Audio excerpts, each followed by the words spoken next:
Hey, deserving listeners, 90 Day Fiancé, Jorge and Anfisa. Let's watch. You know, he doesn't give you money. He promised me certain things, so now I have certain expectations. Oh my gosh. Don't you want food on the table? Don't you want a roof over your Yes, head? I do, and sometimes he doesn't have money for that. But you don't help him. And I that's do. what a marriage is. You know, support him. I think it's not your business. Yeah, it really isn't. I mean, I agree with Anfisa. I mean, her points are, I guess, okay. I mean, Anfisa's a recent transplant to the United States. I think she just got her visa. I don't know what that means regarding, or her green card. She got a green card, so I don't know what that means regarding her being able to work. But, you know, hammering her about not contributing is I think, unreasonable. Bringing up the issue that she, you know, for the sister to criticize Anfisa for demanding that George spend $50,000 on a wedding dress or something. Yeah, okay. But again, George can have those kinds of conversations. And the other thing to think about is, if I were a little birdie on the sister's shoulder, is, okay, you're about to go after Anfisa in this way. Do you think it'll actually work? And the sister would probably say, well, I don't know. I'm just going to do it anyway. Well, do you think it'll work? What do you think the outcome will be? And that's another thing to think about for all of our decisions in life, really. But particularly when emotions start getting involved. It's like, before you do something, stop and think, what's the likely outcome? Not what I think should happen, but what I think will happen based on what I know. And I'm guessing if the sister were to really think, she would say, well, based on my track record, that Anfisa's not going to listen to me, and she's not going to say, oh, you know what, sister, you're right. That's not going to happen.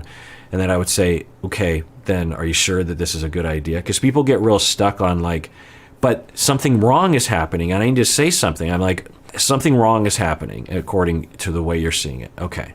But if you're looking for outcomes, like changing it for the better, and this behavior is not going to do that, or maybe even make it worse, then why are you doing it? And this has, you know, these kinds of situations aren't very frequent, but it has more to do with family conflict and couple conflict. An example that comes to mind is not with parenting, but the opposite direction with kids. I might be talking with a teenager, and let's say they have really strict parents who don't let them have a cell phone and never let them hang out with their friends outside the home or something like that. And the kid is like, my parents are totally unreasonable, and so, you know what, I'm just going to demand that they let me have a cell phone. I'm going to buy a used cell phone from my friends, and then I'm going to sneak out at night. And I'll stop them, and I'll say, you know, you're free to do that, of course, but let's walk through what you think will happen. What do you think will be the outcome over time with that? And they'll be like, well, but I should be able to have a cell phone, and I should be able to go out. And I'd be like, okay, we can debate the finer points of that. The fact is, your parents have control over that kind of thing, and it's not terribly uncommon. It's certainly uncommon in Seattle to have parents that are like your parents, but they're not. There are other parents like them out there, and there's no research saying that your parents are doing something illegal or abusive to you. You just don't have a cell phone, and they're pretty strict about how late you can stay out till. It's not the way a lot of people would parent, but, you know, it's one way to parent. So now in the back of my head, and when I'm talking to the parents, I'm probably working on trying to, I don't know, get more realistic about things, because there are rules with parenting that you don't want to beat everyone's head against a wall trying to uphold this line about things. You know, it's like, I get it. You don't think kids should have a cell phone, or you don't think they should stay out at night because bad things happen. And with some kids, that'll be fine. But with your kid, you've come to family therapy over this issue. Is it possible that you might want to think about changing and being more flexible on that? Now, I would never do that in front of the kid, and I would never tell the parents that they're wrong for their parenting. I would absolutely support that, but I would say sometimes you have to be flexible, because every kid is different, and some kids are just really champing at the bit to have some freedom. So is there any wiggle room there? But anyway, so I'd be talking to the kid, and I'd be saying, so I know you think you should be able to have a cell phone, and you should be able to spend time with your friends, and you know, that's fine. A lot of kids would agree with you. In fact, I'm guessing every kid your age at your high school agrees with you. But What do you think will actually happen? Really walk yourself through this. And hopefully they'd say, well, I mean, eventually I'll probably get caught, and then what? Well, then they'll really get strict, and I'll never get a cell phone, and they'll never let me. They'll lock the doors and the windows, and I'd be like, okay, so is this really what you want? So you're making a choice to basically roll the dice every day until it comes up snake eyes, and then everything comes to an end, even more so for you. So you want to make that choice? Door A and door B, and you're going to choose that door? Like, that's the door you want, really? So that's what I'd be saying to the sister. I'd be saying, are you sure that what's the outcome? What do you think will happen? Because I'm sure she would have said, yeah, Anfisa's not going to, this isn't going to go well. You don't know how he works. Lourdes started to get mean and rude. I don't understand why would she let herself talk like that with me, because I wasn't rude to her. I didn't call her anything, any names. You have to be patient, and you have to support him. It is true that Anfisa's been holding it together pretty well and being a little attitudey, but not nearly as much as the sister, which I did not predict. I thought Anfisa would explode. How tense she was when they first arrived at this restaurant. I was like, how is this going to go? And Anfisa seems to be handling it pretty well. I've been patient enough. Enough. My God, really? Wait, so when you have money, that's when she spreads her legs?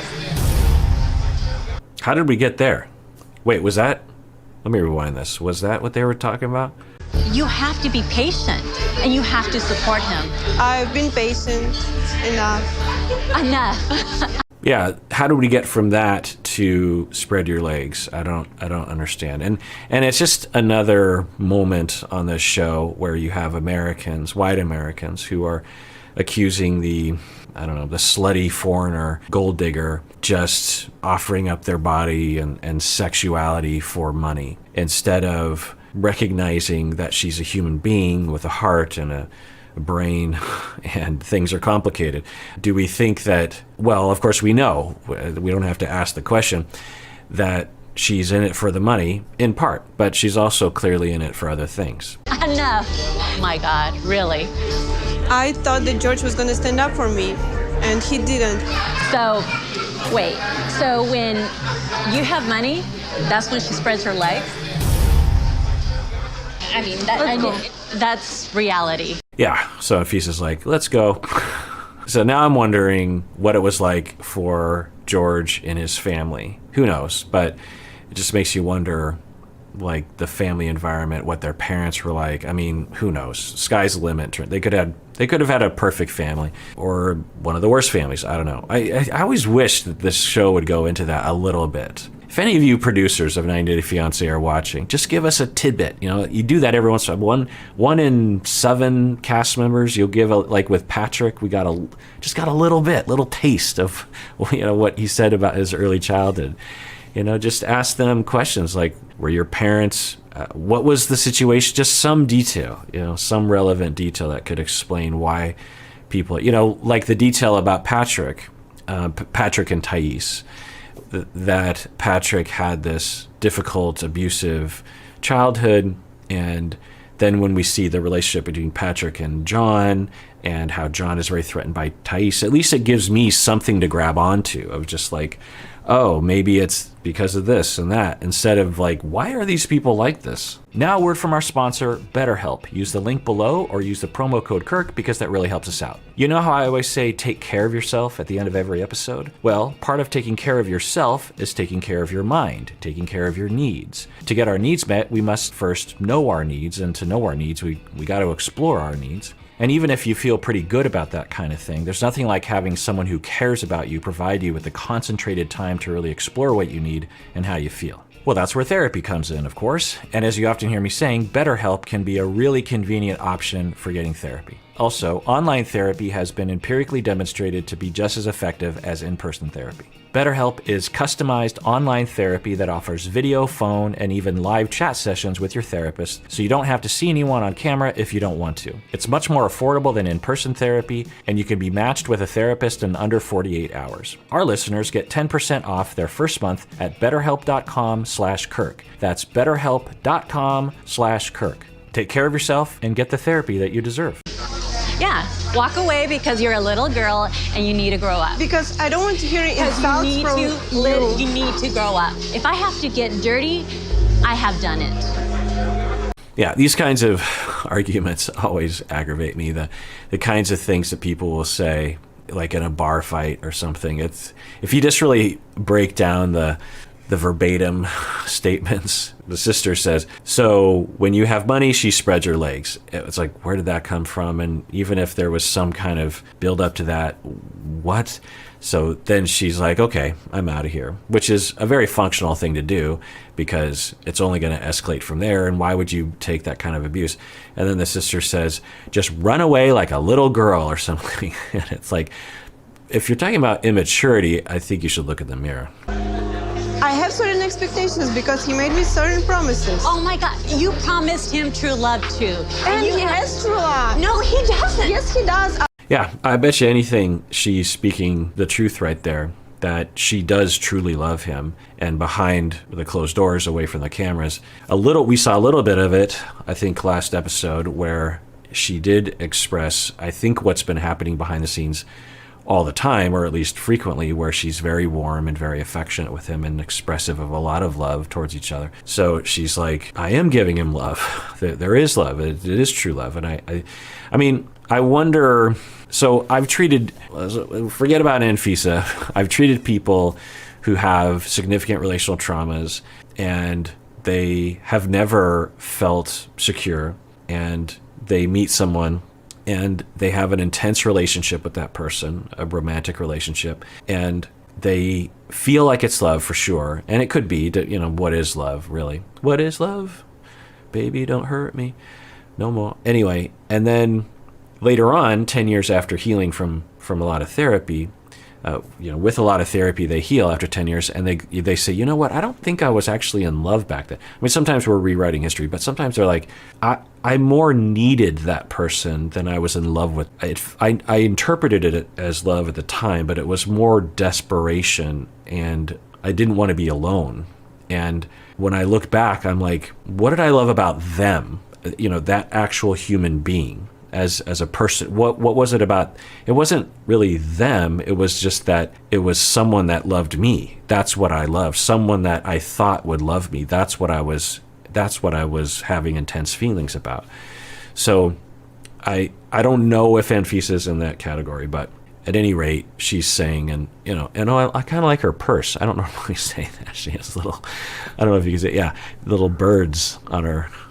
That's nice. I left my family and I left everything in Russia. When you're sucking him dry, come on, like. How am I sucking him dry? You don't know. You don't know anything. Yeah. I mean, do we know how much he's spent on her? I'm forgetting about, it's like the wedding ring. How much was that thing? And the wedding dress. I think they landed on a cheaper wedding dress or something, but yeah. Now this would be a perfect time for George to step in and say, no, sis, like, we're in love. She loves me. I feel it. And yeah, maybe she's really into money, but so am I, and I promised her it. But no, she loves me. Believe me, she loves me. She's definitely crossing the line, and I don't want to hear it anymore.